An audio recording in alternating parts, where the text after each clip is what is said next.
Hello, everyone. Welcome to another NFT Tuesday. Hey, David, how are you? Hello, Marie-Andrelle. Welcome to NFT Martes. That's right. Welcome, Yes. everyone. Thank you for joining us on another Tuesday. Last week, we had an interesting program about artists, and today we are focusing on developers.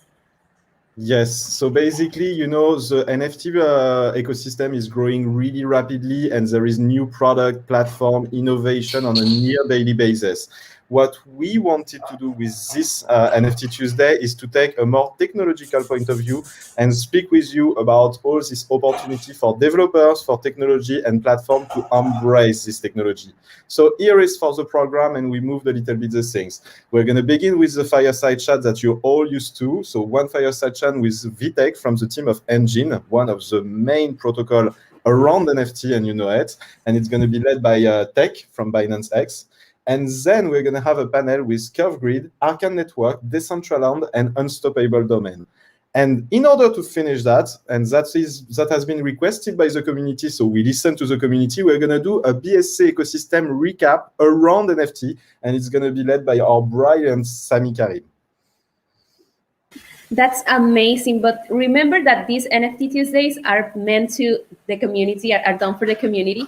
So this amazing panel is waiting for your answers and your questions and everything you want to share with them. So use our hashtag NFT Tuesday to send your questions to them, and also participate on the activities we have.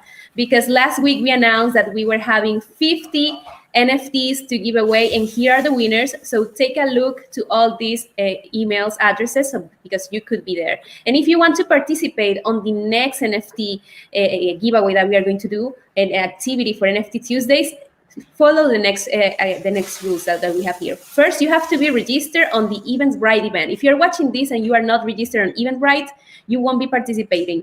So all you have to do is scan the QR that we have right here, and we will send you a short quiz via Eventbrite only. So we will select 10 winners from the Eventbrite link, and we will announce them on the next week.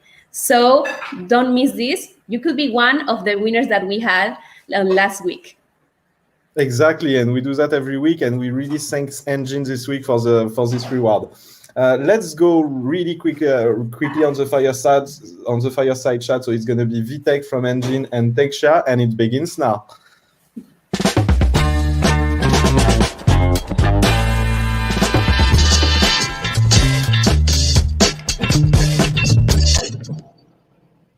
Thank you, guys. So today on the Fireside Chat, we're really excited to have Vitek Radomski. So Vitek is the CTO and co-founder of Engine. And Engine is a company that's essentially a pioneer and probably one of the earliest companies, if not the earliest company, dabbling in blockchain gaming and NFTs, non-fungible tokens. Vitek also co-authored the ERC 1155 NFT standard that we all know and love today. And it's part of the standard that most platforms are adopting these days. And we'll get into that later in the chat. Maybe we can start with a high-level abstraction and talk about since you guys have been in the space for so long, talk about how you've observed the NFT market evolve in terms of adoption, the utility, and the use cases.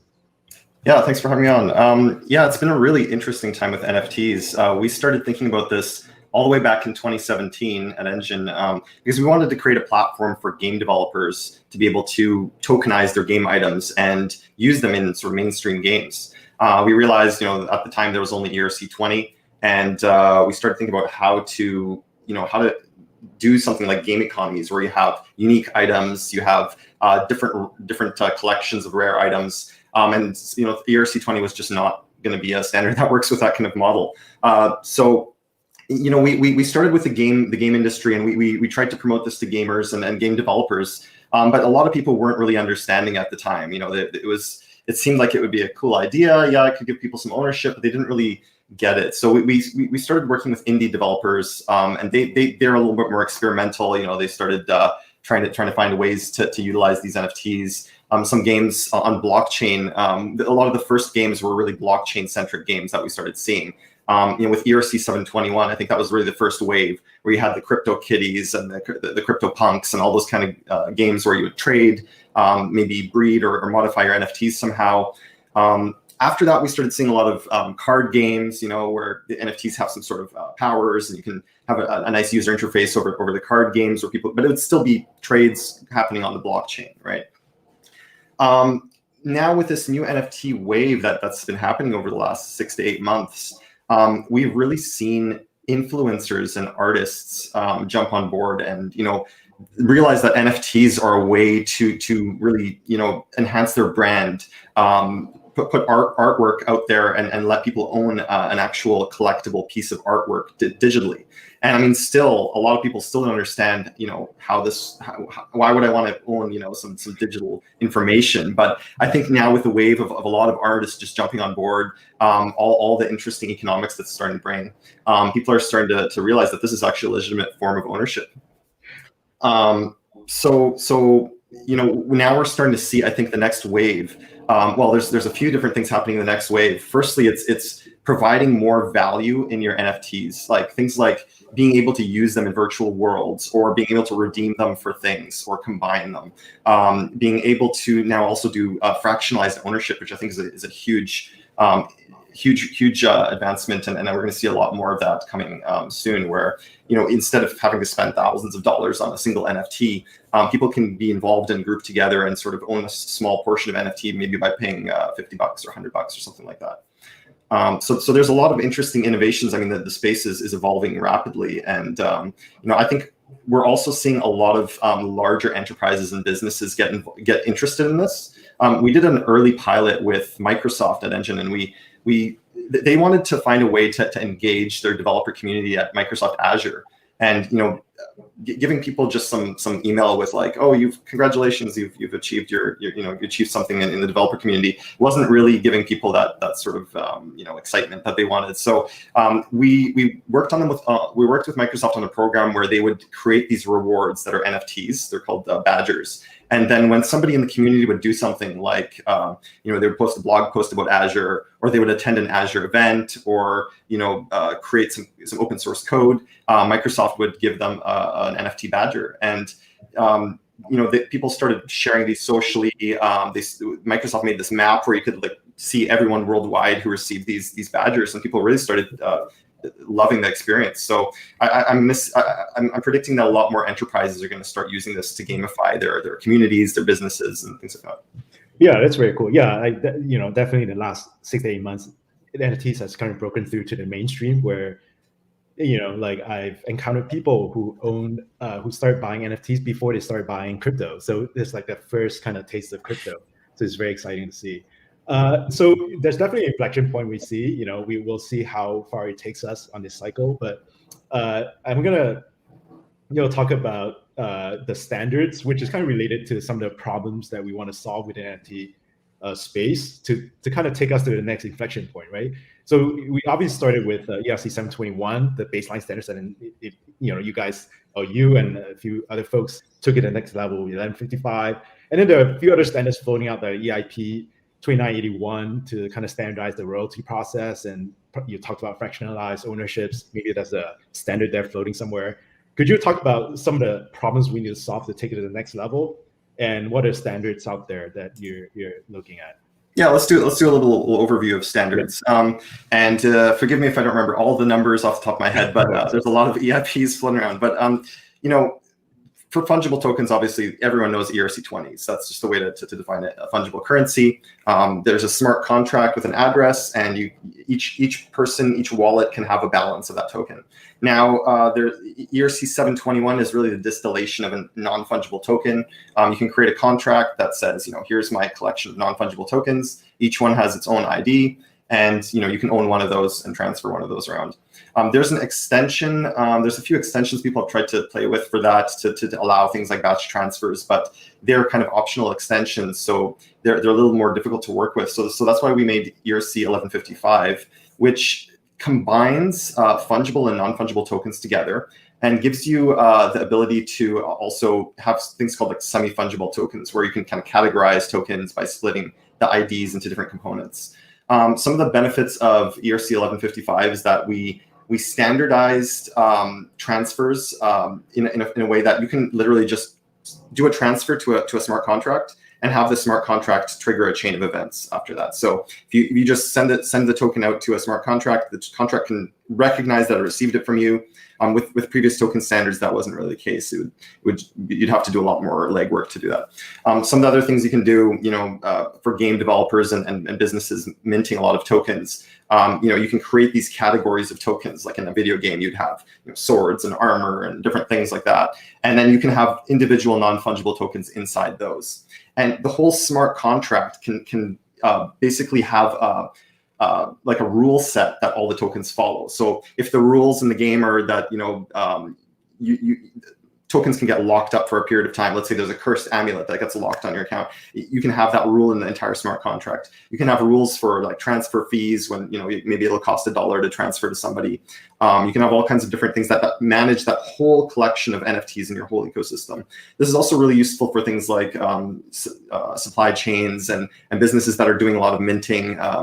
Things like people who want to maybe create tokenized items as a business, like tokenized T-shirts or something like that. They might want to use ERC 1155 contracts so they can have these different categories and rules based on these tokens. So there's some other token standards. I mean, some of the interesting ones people have been talking about in the last year are, like you said, the royalty standards. One thing that a lot of creators, I mean, everyone actually, game developers, creators, artists, they want to find a way to have royalties because they might sell an item, then the item might gain a lot of value in the marketplace later on, and the creator might never see any benefit from that. And the way that centralized marketplaces work right now, they can charge a fee. Typically, that fee is just going to the marketplace itself. Sometimes the artist can strike a deal with the marketplace and get some royalty fees from trades happening. But these standards are attempting to give the creators some royalties after the fact and completely enforced on chain. So one of the standards, and this is something we actually supported in our engine ecosystem for our tokens as well. It's called ERC 2665, and this is for transfer fees. So when people do a transfer fee gets charged. Maybe it's $1, maybe it's a certain amount of. It's actually denoted in Ether. So you might want to charge a certain amount of Ether every time a token's moved around. Then there's a couple of royalty standards. One of them's ERC 2571. This is a creator's royalty token standard, and it uses ETH, and it's enforced. It's enforced on chain. So when there's a trade that happens, the marketplace that implements that trade can say that the creator is going to get a certain percentage, 25% of the trade, or 10%, or whatever it is. Finally, the one that's been seeing a lot of traction is ERC 2981. I think you mentioned that earlier. This one, I think, is going to be the most flexible royalty standard. The thing about this one is it's optional.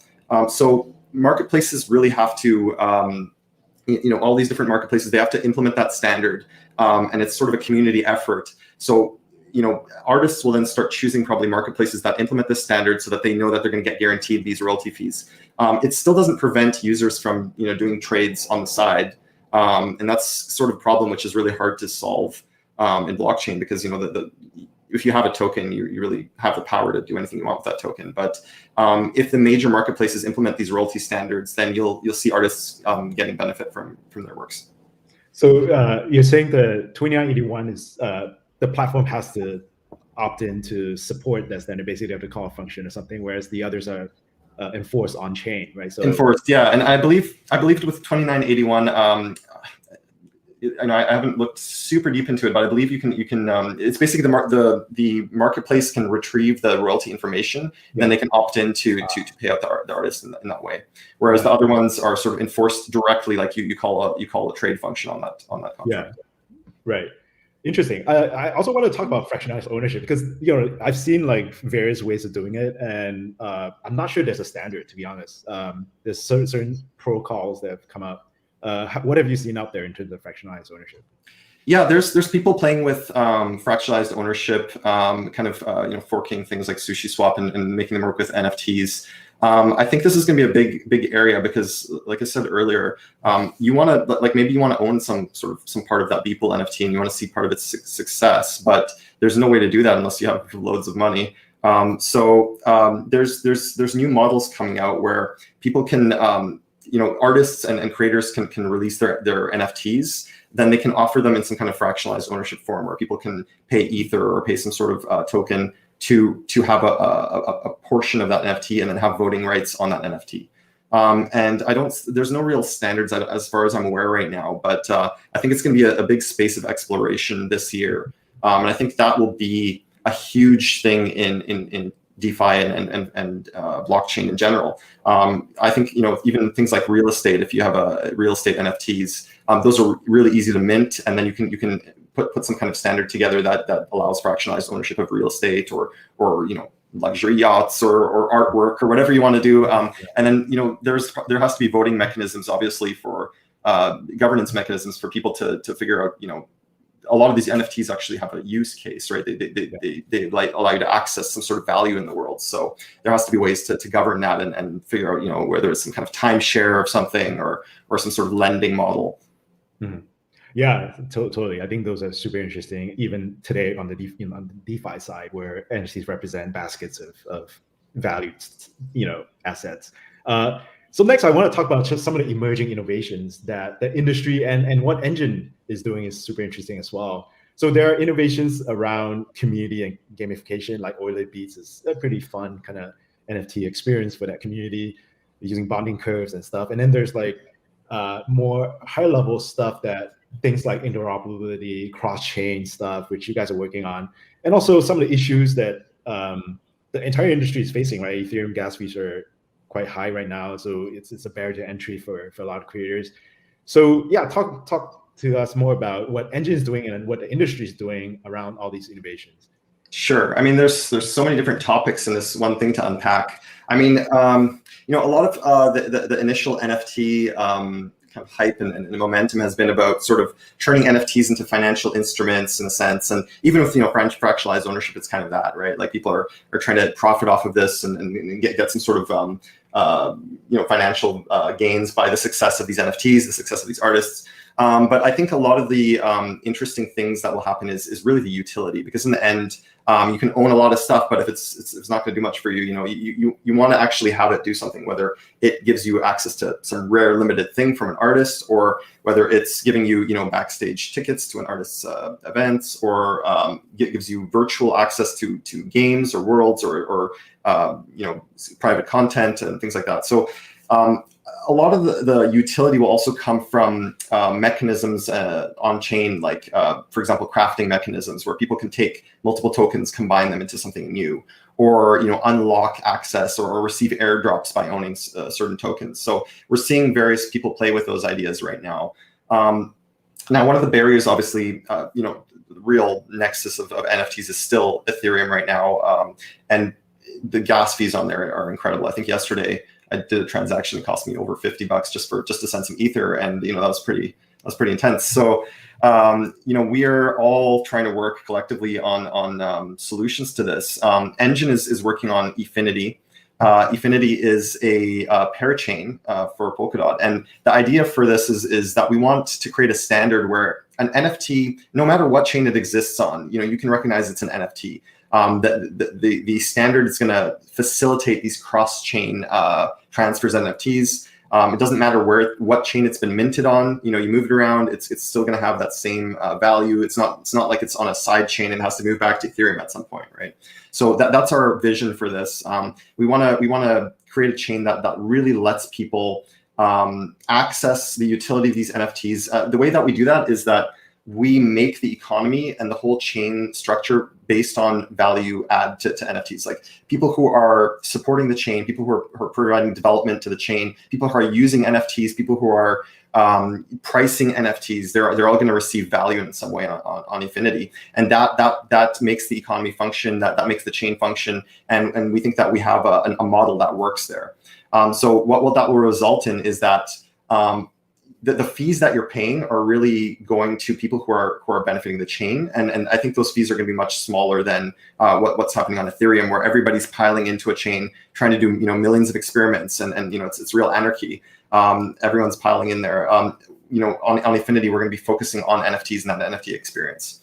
And there's a lot of different platforms. I mean, there's so many different approaches to scaling right now because everyone is scrambling. Ethereum is trying things like, they have these new standards coming out to reduce gas fees, to burn ETH, things like that. But I think that's only going to lower the cost slightly. It's not going to be orders of magnitude lower. Once sharding comes into play, it'll still reduce the fees, but I think we're going to see demand increase 10x by then. So I still think the fees are going to be a massive issue. You generally don't want to store all this data about every single NFT transfer or every single token transfer, every single bit of metadata. Like, we're not even exploiting what's possible on Ethereum because everybody's so afraid of putting any little bit of data on the chain, right? Like, you put an address and a value and wow, it's cost $50, right? What about adding metadata? What about adding all these crafting, all these different things onto the chain? So we're going to have cross-chain solutions that each different solution is going to provide an interesting use case for people. Some of them are going to make on-chain metadata a possibility. Some of them are going to make really fast thousands of transfers a possibility. Some of them are going to do games on the chain, like gamification on the chain and rules and logic, and they're going to specialize in that, and that's what's going to really help reduce the load on the big layer ones. So Infinity for Engine is actually a domain-specific chain for NFTs, right? So you're kind of advocating a world where I could mint an NFT anywhere and be able to list them anywhere. So like, it's a one giant market for NFTs. So I could be able to sell it to anyone across different chains.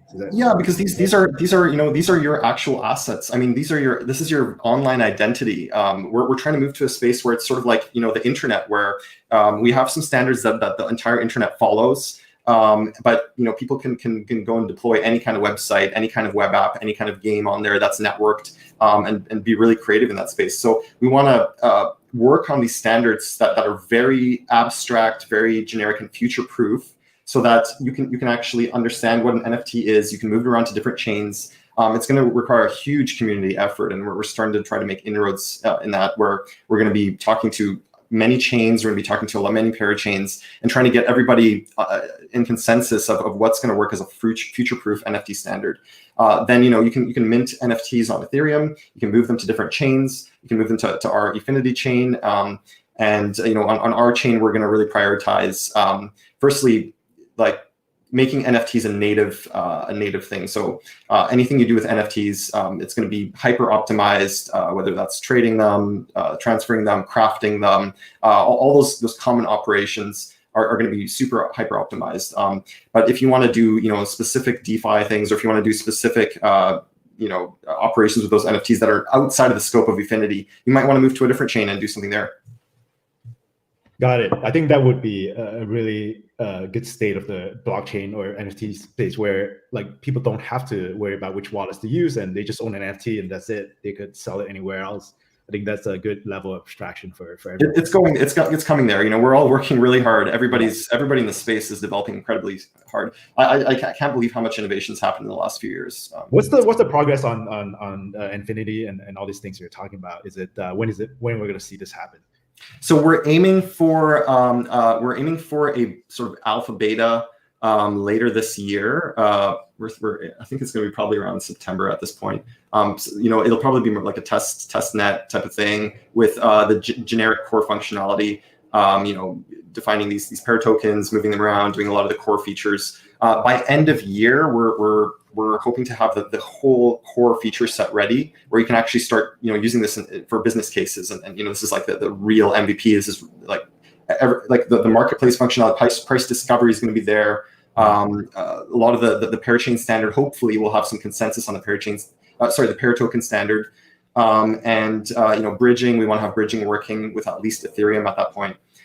Then next year, we're going to really start adding on those extra features like crafting, support for more chains potentially. So yeah, that's where we're going right now. We've really bulked up our dev team. Our team is actually almost twice the size now. It's going to be there soon. We have a superstar team on Efinity of really skilled Rust and Substrate developers. So it's exciting to be working with those folks. Yeah, awesome. Yeah, very exciting stuff. We have only a few minutes left. There's a question in the chat. Can you see it? So it's saying, can we create NFTs stored on storage? For example, a Filecoin, which are better protected against like centralized storage, I guess. Yeah, I think we can. Yes. Yeah, so I think what he's saying is the issue with NFT metadata. So right now NFTs are fully secure on chain, but the metadata, like the JPEG or the movie file or whatever it is that's part of that NFT, can be changed by the host, right? Yeah. So definitely the solution is something like IPFS, where the actual data is hashed in a way where the IPFS URL must point to that data. And then in the token standard you can like bake in that URI, then it will always point to that IPFS entry, and then you're good to go. So we're talking about immutability of the asset itself, so that you want to store it. So of course, like things like IPFS, you need to pin it. Someone has to keep pinning it, or else it just disappears. Yeah, there's been a lot of lost IPFS assets over the time, but as that grows and as different networks grow, I think there's a new one. I just forgot the name of it, but there's another network that's trying to solve this metadata problem as well. Okay, cool. We only have 2 minutes left. Like any kind of message you want to send out to the developers out there? Anything you want? I think that we have to start focusing on the creativity of what you can do with NFTs. Go beyond just making it. Just go beyond making like trading platforms for NFTs and making JPEGs. This is for anyone really trying to develop NFTs. Try to offer, think about what your users are gonna feel when they get this NFT. Can you make it something that lasts, stands the test of time, and is usable both using on-chain functionality, like things that you can convert the NFT to, provide metadata. To start thinking about user identity and history and ways to tap into that. I haven't really seen many people looking at the history of NFTs, and when you can start baking in this long-term history of where an NFT has been, who's signed it, who's owned it. I think there's a lot of rich things you can do with that in virtual worlds, in businesses, and exposing that data cleanly to users. So I think we're all going to work on these issues, and it's going to be an exciting next few years with all this. Yeah. The good thing is like the folks outside of crypto are participating in this innovation as well. So this is really exciting to see. Oh, it is. Definitely. Yeah. And one of the things that we've been talking about in the crypto world around like connecting with live events, tickets representing like cross metaverses and stuff like that, where an item could be used in multiple metaverses. We're starting to see that after so many years. So yeah. I mean, we're actually going to be doing a really exciting drop. I can't actually say what it is, but it's going to be a massive first ever type of thing where millions of people hopefully will be exposed to an airdrop, and we're going to see how this is going to work when just general public gets an NFT for the first time, and what they'll think of it, and the challenge is making that accessible and making it understandable for people. So we're going to have a lot of interesting things coming there. Amazing, super exciting. I think we're out of time, but thank you so much, Vitek. This has been super educational and really informative. Thank you so much for spending the time. It was a pleasure. Thanks. All right.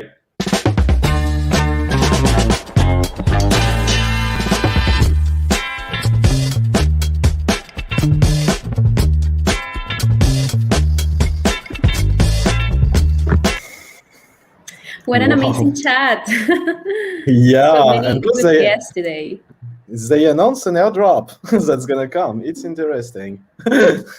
That is amazing. So if you're watching us, definitely take advantage of the professionals that we had with us today. Use the hashtag, send your questions, because this is literally an amazing opportunity. And we are about to start the panel. So this is your opportunity to chat directly with them, and we'll be checking everything you write here on the chat. Yes, and we saw, that's interesting, because we saw some questions that were like, that we prepared, that has been raised by the people. So it shows that we are like a little bit aligned together. So let's not wait and invite the people of the panel. So we're going to invite Curve Green, Arcany Network, Decentraland, and Unstoppable Domain right now inside the panel. So hello, Miles. Welcome. Hello, Karel. Hello, Brad. Hello, Jeff. So it's going to be really a masculine panel today, but you are here, Marie-André, for us. Well, I'm representing all the girls in tech. Exactly. All the women and ladies in tech are represented by you. Really, I'm really happy to have you all. Can we have like just a quick roundtable about who you are and what is the protocol, etc.? Just an introduction of yourself, guys. Sure. I'm Miles. I'm from Decentral Games. I'm project lead over there, and we're building games within Decentraland. So far, we launched in December. We use NFTs as kind of cosmetic items that you can purchase and equip your avatar with in Decentraland. And we were really focusing on the utility-based NFTs by giving users a reward, a bonus for wearing the NFTs and playing the games, on top of just the cosmetic, being able to wear the items as clothing. So since we added that, those incentives and those bonuses that produce direct financial utility, we saw an increase in the demand for the NFTs, and obviously the price of the NFTs increased as a result as well. But looking forward to the discussion today. Thanks for having me. Perfect. Welcome. Hi, my name is Karel. I'm the product owner of Arcane, and we are mainly building blockchain tools for developers and allowing them to build user-friendly, insane blockchain applications, including APIs to create NFTs. And since recently, we've been working on our own market API. Yeah, that's about it. Hi, everybody. My name is Brad, co-founder of Unstoppable Domains. We build domain names on blockchains, and so domain names are NFTs stored inside of your crypto wallet. And unlike a .com domain, they're stored by you. A .com domain is stored by your registrar, GoDaddy, or whoever, and they can get hacked or take it away from you or make updates to it. So it's a similar idea to owning your own digital art or anything else. It's this idea of it's in my wallet and I control it, and now I can use it to build websites on IPFS or receive money or log into applications with my decentralized ID. Hi, everyone. My name is Jeff Wormuth. I'm the co-founder of CurveGrid. We're a blockchain middleware company based in Tokyo, Japan. Our product is the multi-BAS blockchain middleware. It makes it fast, easy, and cost-effective to build on multiple blockchains, including Binance Smart Chain and Ethereum. We're helping a number of different teams build on top of Binance Smart Chain in the NFT space, including NFT Marketplace and NFT collectibles. One of the products that we have in beta right now that we're very proud of is our multi-BAS bridge, codenamed Looking Glass, which makes it very easy to move tokens and NFTs, other kinds of digital assets between different blockchains. And the real advantage is that teams can integrate it directly into their product, their game, or their AR, VR application. So if you're a project that's or a team or developer that's interested in building on Ethereum, Binance Smart Chain, we'd love to see if there's an opportunity to collaborate. Amazing. So we will have a few questions that we prepare, and we are also going to include questions from our community. So tell us, David, what's the first question that we have here? We have a basket of questions. We will really begin gradually from simple question about TechPoint to more a complicated or narrow question. Really to begin, I really want to thank you all because you represented all an aspect of the NFT where your NFT was used inside your protocol. So that's great. We have a base of comparison. Right now, my question that I have is for you and each individually, what is the most exciting technological feature about NFTs that you have or you see or that you wanted to be developed more?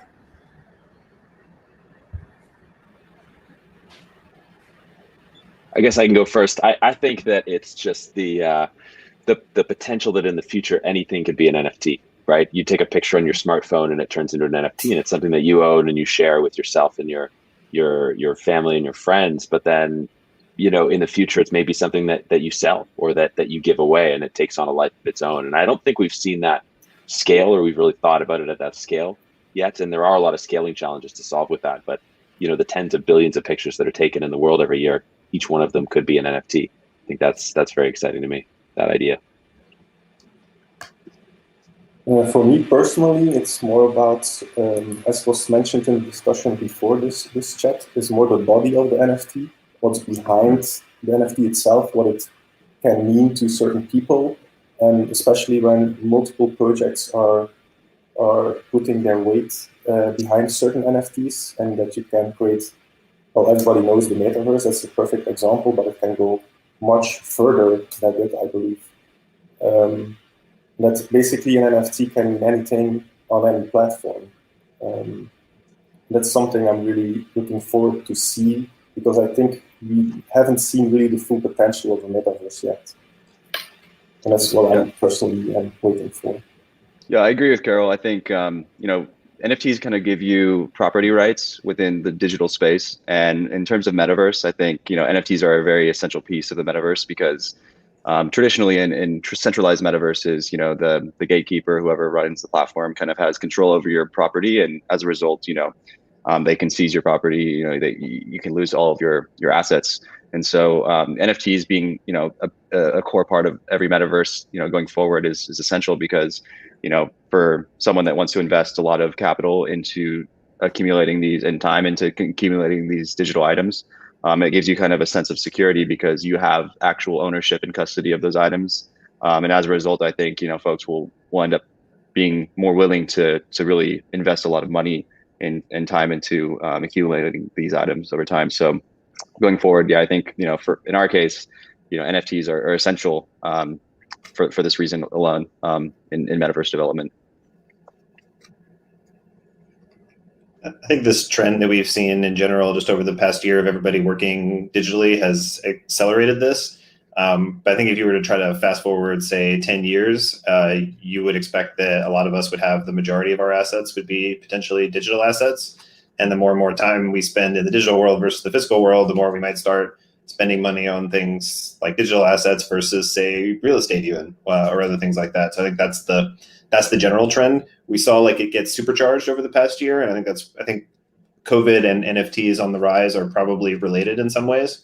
I think it helped kind of make this transition move faster. I think that's one of the super exciting things is that people are talking about the metaverse all the time. Like I think a year ago, maybe that wasn't everywhere. And it seems like it's reached the zeitgeist maybe years quicker than it otherwise would have. Thank you guys for all your comments. For everyone who's watching, or mostly people at this point that hear what is an NFT, the first thing that comes to their mind is the art, the artists, the football players, and all these personalities that are making it mainstream. But what the reason or the point of our conversation today is the background, the technological development that is behind this. So the second question that we have right now is from a tech point of view, what is the best use case for you of NFT? There's not one. I mean, I think that the thing that we've shown in crypto is that there's a ton of prosperous industries inside of just the NFT vertical versus DeFi and all these others. So I think there's definitely not one, but collectibles and art and domains and tickets and music and video content have all shown themselves just in the past couple of years. Yeah, I think one of the things that fungible tokens showed us was that almost like the democratization of finance, right, with decentralized finance and DeFi. And I think we're seeing the same kind of trend with NFTs, right, where if it's things that were traditionally very inaccessible, like purchasing fine art, now anybody can participate, right, and anybody can participate in the creation of it as well. And I think that the democratization of areas that traditionally been off limits, maybe fractionalized investment in real estate, for example, for anybody anywhere is going to be very, very interesting.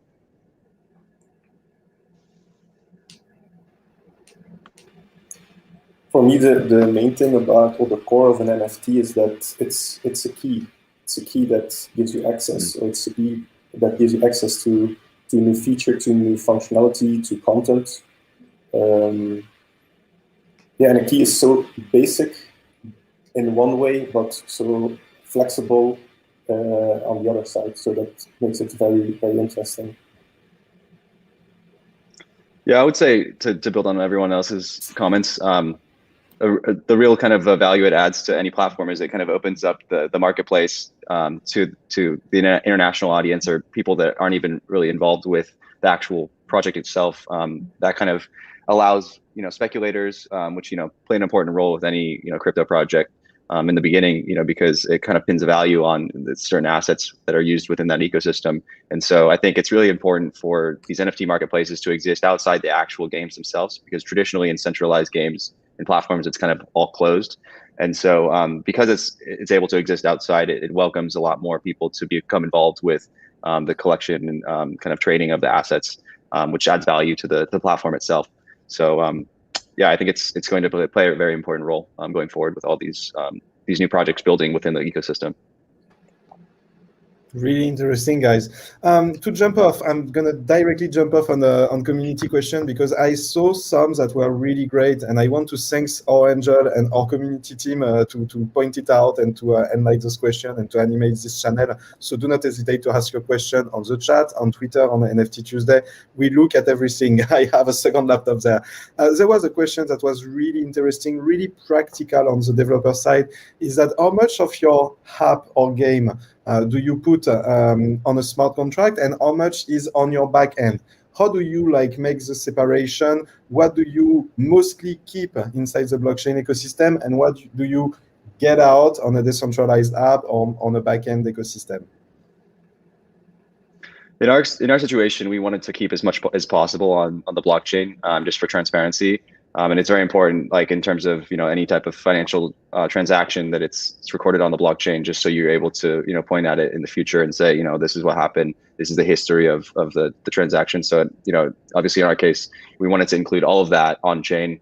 Obviously though, you need it's a balancing act. You need to weigh that with user experience, because with centralized applications, everything is quick and easy to use and very simple. From a user experience standpoint. And so obviously there are aspects of the games that we make that need to be kind of off chain, but yeah, I would say as much as possible on chain while still maintaining a pretty high level of user experiences is our objective.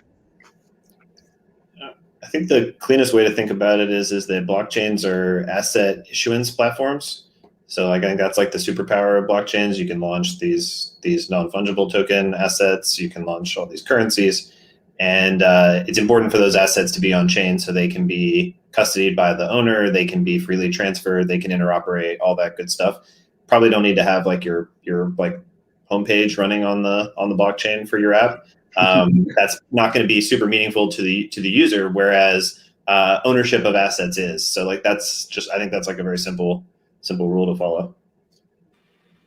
Yeah, I think it depends on which kind of functionality you're thinking of, because let's say if you want to register an update or a certain state of your game on chain, you always have to assume that, or you have to think that the transaction needs to be minted, it needs to be covered, it needs to be finalized on chain, which takes time. It's not like in split millisecond. So that could also impact your gameplay. And you should always wonder what's the main benefit to the user and to your product. So honestly, it really depends on what you're doing, also on which chain that you're using. If you're building something on Ethereum, it might be too expensive, it might be too slow. If you're building on another platform, maybe you have these opportunities to do it. Like also mentioned in the previous chat, you could also store your metadata or not, depending if you want to update it or not, or how you want to achieve it. So it really depends on a lot of factors, to be honest.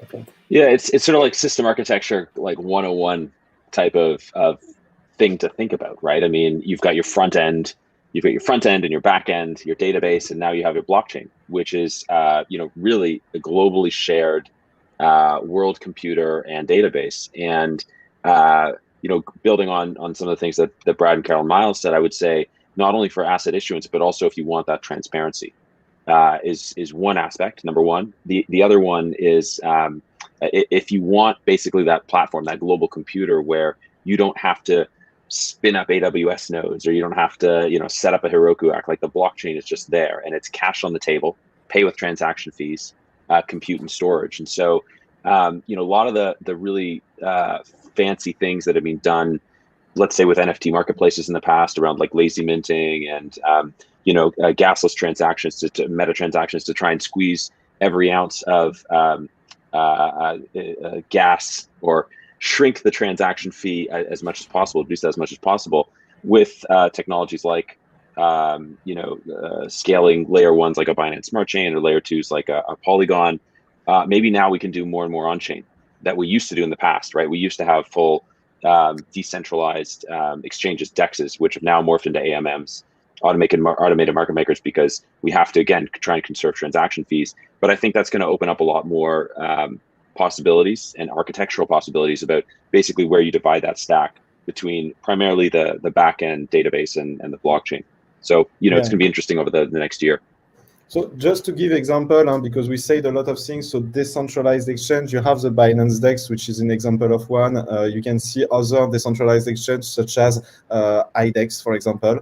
On AMM, automated market maker, if you want to find example, you're going to look at Sushi, Uniswap, PancakeSwap on BSC as well, is an automated market maker, and act as a decentralized exchange, as you mentioned brilliantly. Marie-Andrelle, your turn to ask a question. Yeah, I have a question here from Israel Lasso, who is active on the chat, and he asks, I have a developer question.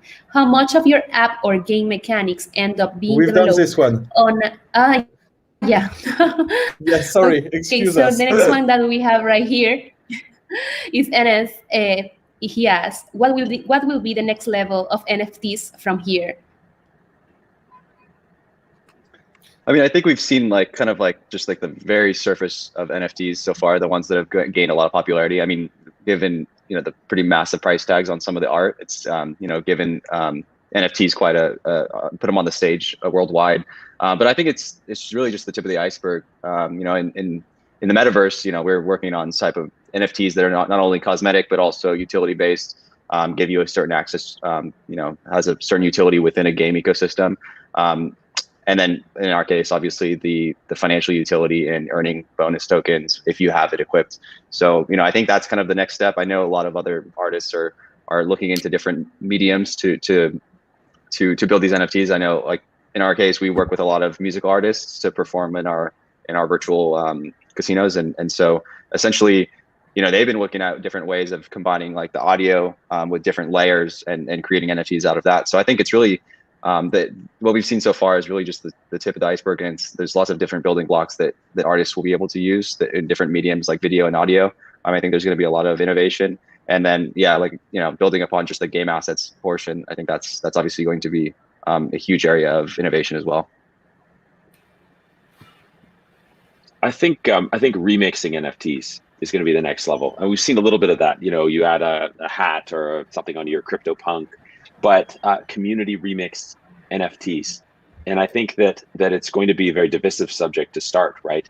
If you're the owner of a major sports franchise, maybe you don't want people taking your video moments and remixing them. But on the other hand, if you're an indie like street artist, like you'd love that, right? And that's people mashing up different NFTs, taking NFTs from one game into another game, and I think that the possibilities there are really interesting and endless, and I think that the mix-ups and mashups are going to win out over people trying to keep things to themselves in the long run. I personally see like three areas where NFTs are currently going. On the one hand, it's gaming, which is quite obvious and quite clear to most people, I think, game items. The other one is like DeFi, where you, like you said, you buy a house with several people, or paintings or art, or use it as collateral to get a loan. And the other one, if you look at it, in the beginning you just had an NFT, it was an image, then it was like upgraded to like an animated GIF, and then suddenly audio came along and video came along. Now we actually have 3D objects, and we even have people that are asking us if they can put like a 1 gigabyte file into an NFT, like a movie of 1 hour, which is very difficult to do, by the way. And you see it evolve, that they want to enrich it much more and more with more and more content. And if you then take a look at like the celebrities and the influencers, they also want to do the same. And I think that's the third area where the things will evolve to, and more act like a key which unlocks content, where, for example, an influencer can drop a private video every month if you are the owner of a certain key, or if a music artist can actually pre-release a full audio CD before it's publicly available, or if another artist can give you a concert ticket. And that's the third area where I see things evolving quite rapidly. And that's also an area, because this is like a developer chat, so it's also an area where there's still a lot of tooling required. So talking about NFTs, it's all public, it's all on chain, so that's great. The problem that we have is that also the content is publicly available.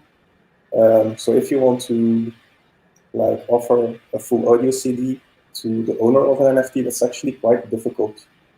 So if anybody would or is building like a kind of unlockable content platform, I would really be interested to learn about that.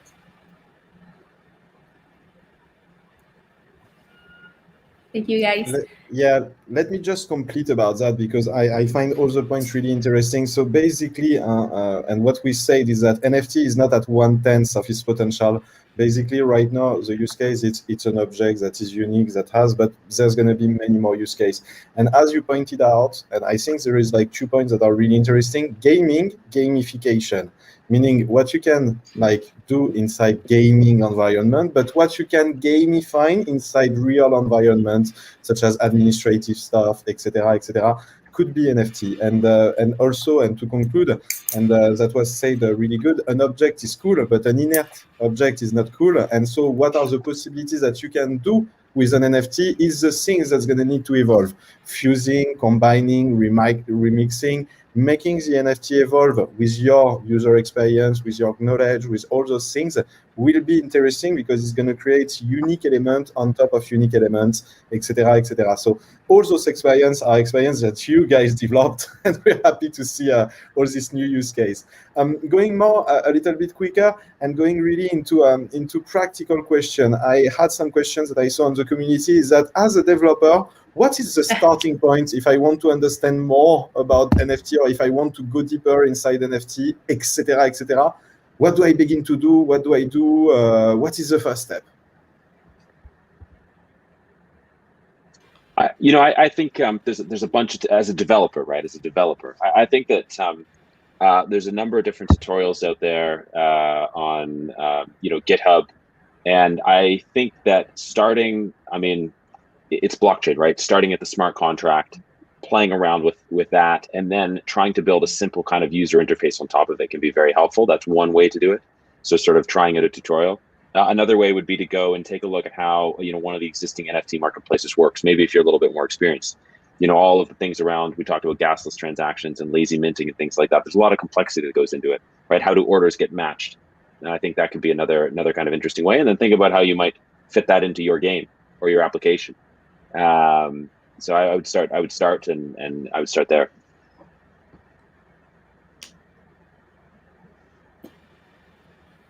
Yeah, start at the basic.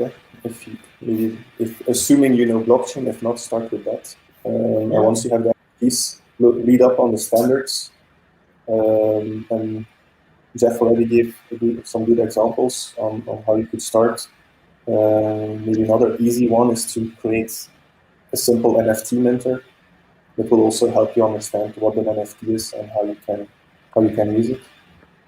Yeah, I think you sum it up. Start with the basic: create your first own NFT, then create an NFT minter, then look at the ecosystem, test all the application, etc., in order to understand the experience that are proposed, the code that is already there, and then if you find something that is missing, maybe develop it on your own, or even join a team.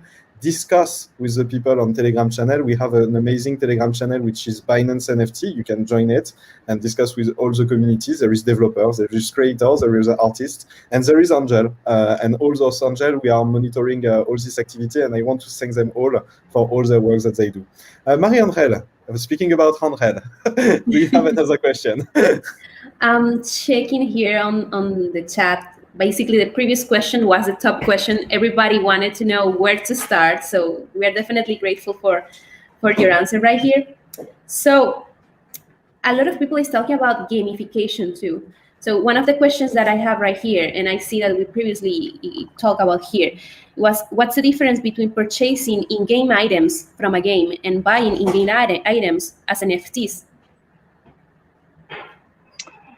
I mean, if they're referring to the centralized kind of counterpart, I would say purchasing an NFT just gives you full custody over the item, and so you can control what you do with it. You can sell it on a marketplace that's outside of the game ecosystem. I think we kind of touched upon that earlier in this roundtable.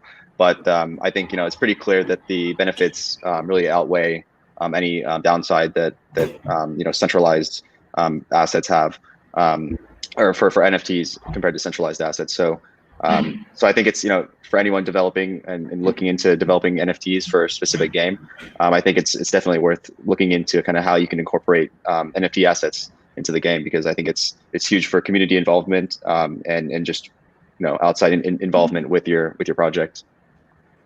I think this is true for every crypto category, but you get interoperability automatically. That's like the whole point of all these standards. So you have all of these wallets that will automatically store these different types of NFTs for you. You have all these marketplaces that will support them for selling. You can potentially use them in multiple applications. I think that's the true benefit of a standard and of a blockchain asset to the user. If you're not if you're not worried that someone's going to be taking it away from you. I know we talk about custody a lot, and I think that's super important. Crypto community even talks about censorship resistance as a property, super important. But the thing that you're going to feel as an everyday user is the interoperability in terms of the benefit. Like, unless you're super paranoid, then maybe you would.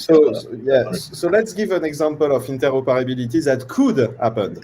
Imagine that you're like a real good player on first-person shooter, Call of Duty, Warzone, or PlayerUnknown, or Fortnite, or any other game.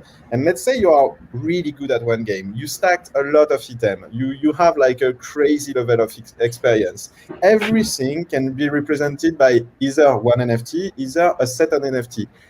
You can like think about it as a saving mechanism, like on your old console or on your old PC. Imagine that you go into another game, totally different brand, different universe, different stuff, but it requires the same skill set. This game could read your experience from the other game and then transpose it to the new game. So that's important for two things. The first one is that, when you go from one game to the evolution of this game, sometimes you lose some data, sometimes the interoperability is not working correctly, etc., etc. So it's going to simplify this way to go on this saving mechanism and create also a universal norma. And the second stuff is that imagine you have a game you're really fan, you really like it, you invested a lot, a trading card game or stuff like that. Imagine that you can benefit from all this investment in time, in patience, etc., in other different experience, which is exciting, because if I want to target, let's say, the elite of the game of the same game that I'm doing, I can create like a bridge in order to give them some different element based on the NFTs that they have collected inside the previous games they were playing.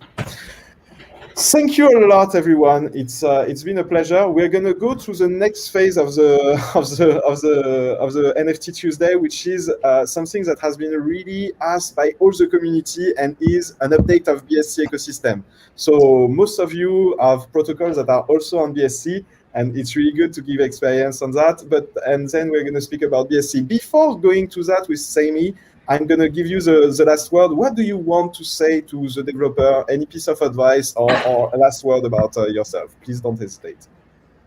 So I would say that there is a huge opportunity right now to join the ecosystem. There are so many companies that have gone from nothing to massive just in the past couple of years. So if you're looking to get into the space, either as a developer or as a business person, I would say that there's probably a lot of people on this panel are hiring.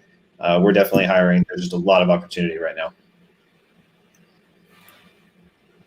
Yeah, I agree. It's early days. It's early days still, and it's like the 1980s of the internet, right? And massive opportunity. Just to put it in perspective, right? In-game items, not NFTs. Talking about video games is a $50 billion industry, and all of the things we talk about around interoperability, around mashups. I mean, that's all coming, but it's going to take a lot of developer talent to build, right? So whether you're a business person looking at the business opportunity, or developer looking at the long road we have ahead of us, huge opportunities. Yeah, I would say to build upon that, I think I agree with Brad and Jeff in terms of developers. If you're a business person looking to get involved with the space, there's lots of opportunities. We're hiring, everyone else is hiring, trying to expand the team. But I also think, like, from a player perspective, there's lots of opportunities to earn a lot of assets. If you get in early as like an early community member of a protocol or a game that's growing, that they're designed to kind of reward the earliest adopters and the users of the platform. So if you get involved and just kind of participate, attend events, and accumulate some assets, within that game, you can be handsomely rewarded by the appreciation of those NFTs. So I think just from a pure player perspective, there's lots of areas where you can get involved and actually, make quite a solid return from just being there and being early and participating. So something to take into account as well. For me, my advice actually to the developers would be creative, because there is really a lot of room to build something unique, and always keep the benefit and the value of the NFT in the back of your mind, because nobody just wants to be the owner of an image. It's all about what you can do and what it unlocks. And yeah, I think that's the two most important pieces of advice I could give you. Thank you, everyone. Let's jump from the next panel, Sami, and let's join Sami from the BSC ecosystem in order to give us an update. I really want to thank you all, guys. You've been fantastic. Thank you for having us. Thank you. Thank you, guys. Not every.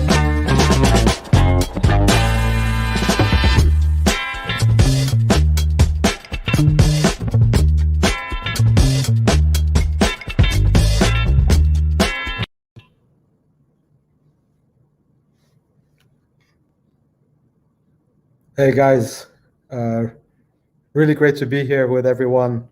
Great to have this opportunity to share some updates from the BSC team about what's going on. Also take the opportunity for some of the other listeners that may be not too familiar to share some updates about BSC, how we got here, the current status, and where we're going.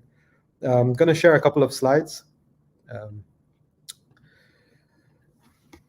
So I think maybe I'll start with a little bit of background and history about how BSC is here today. So I think BSC is really a product of feedback that we received from the community after the launch of Binance Chain. So for those who don't know, there's two independent but parallel blockchain infrastructures. One is Binance Chain, which was launched in 2019. Binance Chain being the single-purpose, high-performance chain that's running the Binance DEX, but that's it, right? It's a Tendermint-based chain, purpose-built around the DEX, so it's high throughput, high speed.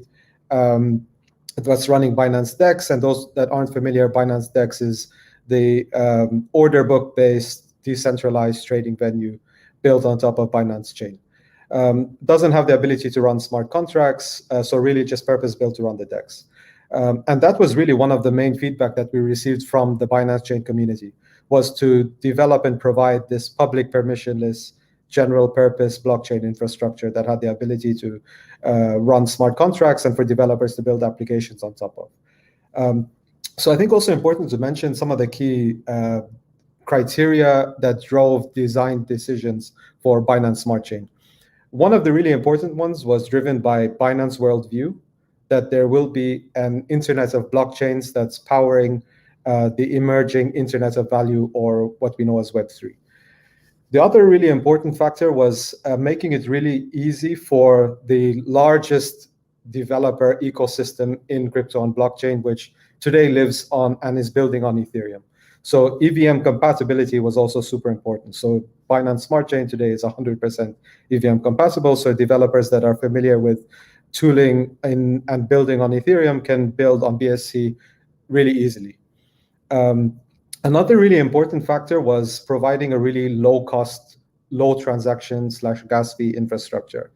So of course, many people today are familiar with recurring issues with network congestion, which has driven really high transaction fees on the Ethereum mainnet, and in ecosystems and domains like DeFi has become kind of restrictive, is not super accessible. So that's what BSC was built to serve, was this really accessible, highly accessible, public permissionless blockchain infrastructure. So that's a little bit of background. I'll just run you through a couple of data points about where BSC is today. So today the network has about 7.6 million BNB securing the network through proof of stake and the validator nodes. There's over 560 projects deployed on BSC today, and many more building. And also an increasingly diverse validator candidate community.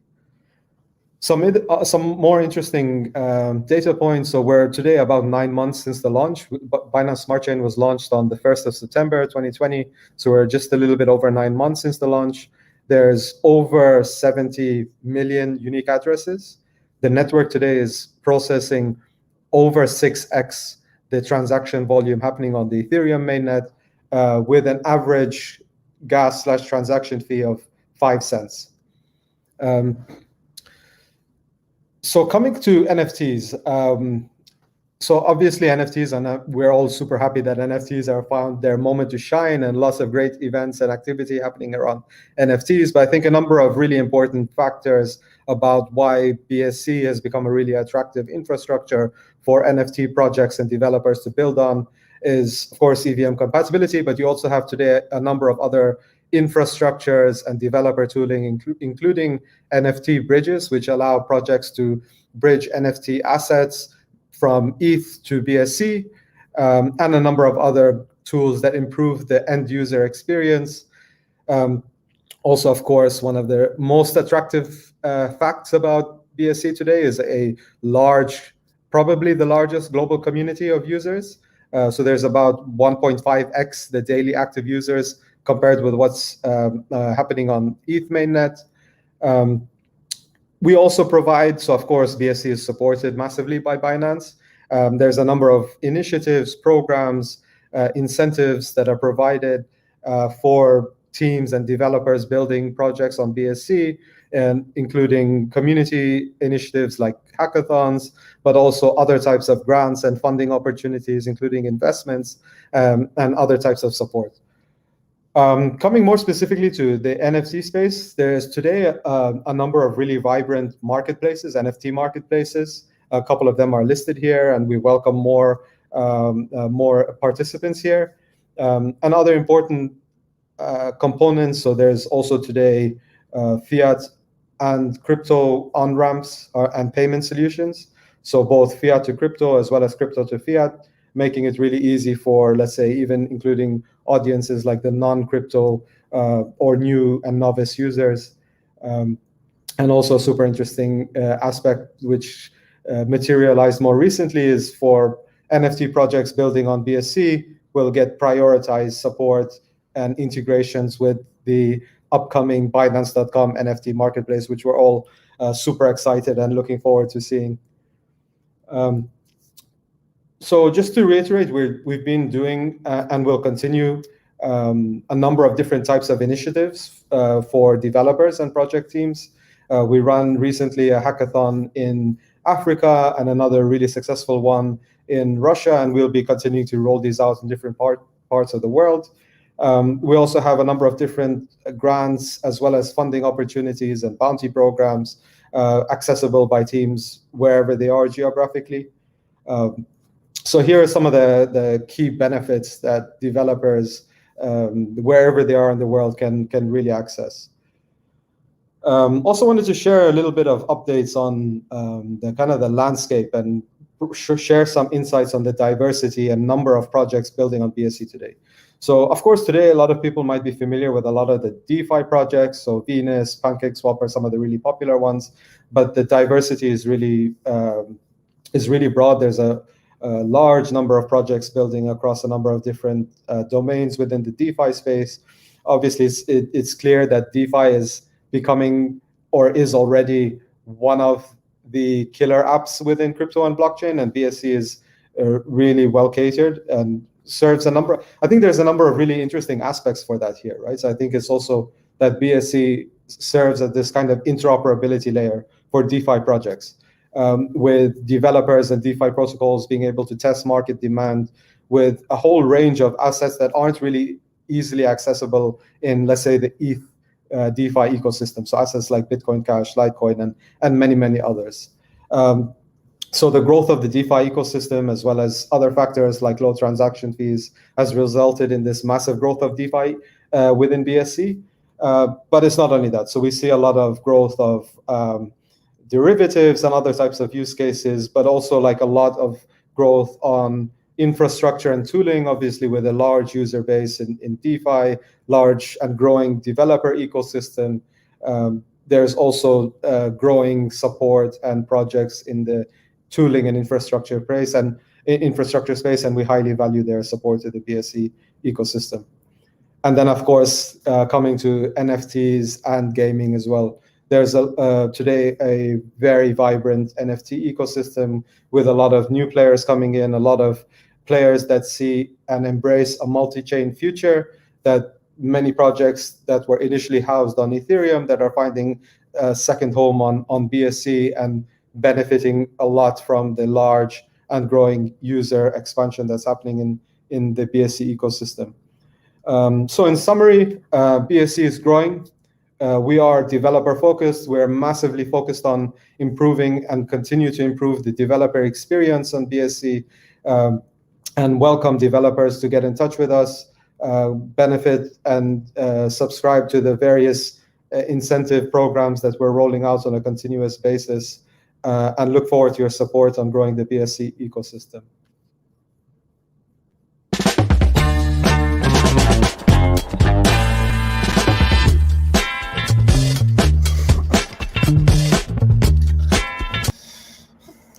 Thank you so much for that amazing update on what is happening on the BSC ecosystem. How was it, David? Yeah, I'm fine, thank you. And thank you, Sami, for the update on BSC ecosystem. And BSC is really working fast, growing fast, expanding fast. I can't believe it's been less than a year. When you hear it, it's like mind-blowing. Well, it was in September, actually, that we launched exactly. it. So, I feel like Christmas was a month ago, something like that. Time is flying on crypto. When you're on Binance, like time flies really fast. Really, thank you all to have joined the NFT Tuesday of this week. We spoke a lot about gaming inside, and that's really good because it's going to be the subject of the next NFT Tuesday. We're going to focus on the experience of NFT in gaming, and we're going to invite specialized guests that create games, etc., and that's going to speak about this. So please stay tuned for next week. Do not hesitate to interact on Twitter on NFT Tuesday. Join our community on Telegram. And did I forget anything, Maria-Andrea? I think so, because if you're going to watch us next week, you must be registered on Eventbrite, because we are giving away a lot of prizes every week. So if you're not registered on Eventbrite, you won't be part. So go to the QR code right there, scan, register. You will be receiving a quiz right there. So be part and stay tuned, because you could be one of the winners next week. And also, this is very nice that we had a lot of people interacting with us on the hashtag and also on the YouTube chat. Remember that we are very early. We have a huge opportunity. Like, not everyone was when internet was created, and we are alive and right here. So continue talking about the topic on Telegram. And also, if you don't speak English, remember that we have other communities, like the local communities of Binance Spanish, Binance in French, Italian, etc. So right there, NFT is a hot topic. Yes, and it's going to continue to be until the release of the much-awaited NFT platform of Binance. We see you next week to speak about NFT gaming. I really want to thank you so much on behalf of everyone, to thank the Angel to have been moderating this panel, to thank the community management team of Binance to have helped on doing this event. And I see you next Tuesday with you, Maria-Andrea. See ya! Of course, see you, bye! Bye!